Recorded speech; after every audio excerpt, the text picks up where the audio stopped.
The largest massacre in Europe since the Holocaust, Srebrenica genocide marks its 30th anniversary. In the scorching heat of July 1995, Bosnian Serb forces stormed Srebrenica, a town in eastern Bosnia and Herzegovina. Though the United Nations had declared it a safe area during the 1992 to 1995 Bosnian War, it fell to nationalist forces led by General Ratko Mladic. In the days that followed, more than 8,000 Bosnian Muslim men and boys were systematically executed. They got in, they entered. Simply, people were left to their own devices. Some of them decided to go on the path through the woods. Some of them sought salvation here where the Dutch battalion was. There were trucks here and buses here in front of this gate. People were getting on them. Men were separated here. I had 2 daughters, and thankfully they were daughters, so they got out. They weren't men. My husband did not want to come here. He decided to go through the woods.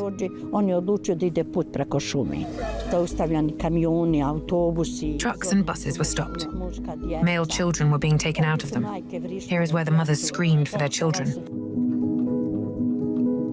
It was a horrifying act of ethnic violence committed in the final year of the war that followed the disintegration of Yugoslavia.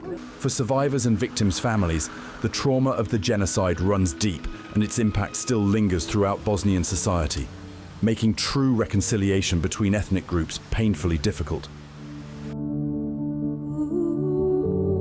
I got on the truck with 2 of my wounded sons.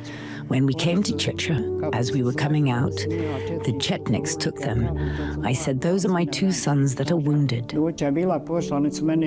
They pushed me away with a rifle, saying, "Go, they will come, that's that." I found 2 sons, the eldest and the youngest, but I haven't found the middle one.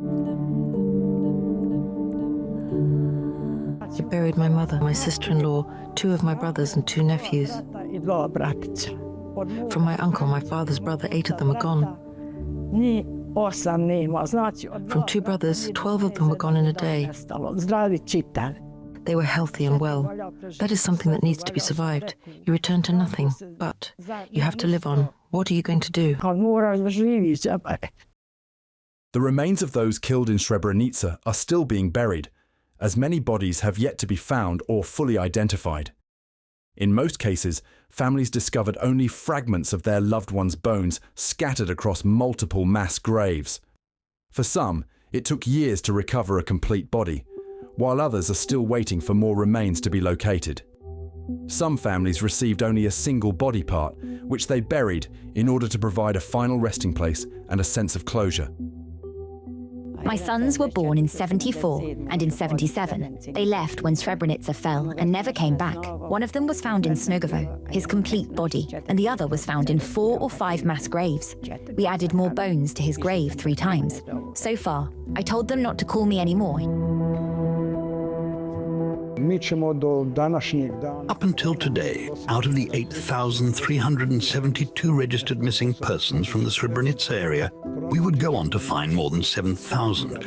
I think the number is around 7,100, which means that about 1,200 victims of the Srebrenica genocide is still missing. Both the International Court of Justice and the UN Tribunal for the former Yugoslavia formally recognized the Srebrenica as a genocide.